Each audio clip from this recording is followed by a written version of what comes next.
Dispensing is very quick and easy. The first step is to identify our patient. We have a few options to do this. The first is to just simply key in their information in the appropriate fields. Second, if you have a file of all your patients, we can import that into the software. And from that point, you could just look up your patient by last name. Or thirdly, we have a certification with SureScripts, which allows us to receive e-prescription messages. So you could then e-prescribe to your own dispensing location. To find that e-prescribed patient, you would go to your dispense queue and find that most recent e-prescribed patient there. We would click on their shopping cart icon. That loads them in with their demographics. If I was going to be adjudicating insurance, I would need to input that insurance information. This just was saved from the previous dispense. So I could type that in either by the BIN or PCN. If it were workers' comp, I could also type it in or use these tables to browse the list of our thousands of payers and employers. Next step is to move to the dispense cart.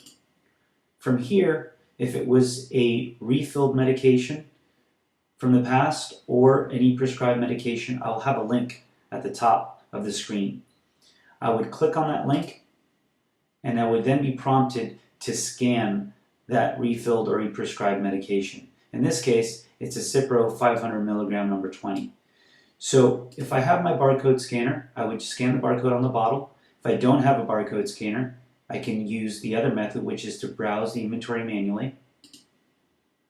I'll now see my list of all medications. I can click on the shopping cart icon of the med, which would drop it into my dispense cart. That'll be complete now with the SIG or dosing, refills, day supply, and the doctor already assigned. I can repeat the process for more medications if I have another med to give him, or I can skip and move forward to the next step, which is the drug utilization review.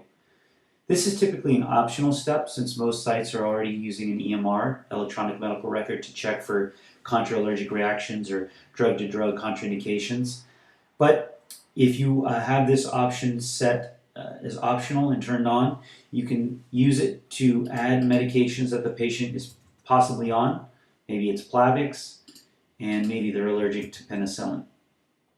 Once I add these meds and allergies conditions in, I can check the DUR to see if there's any issues, considering I'm trying to dispense the Cipro on my current order.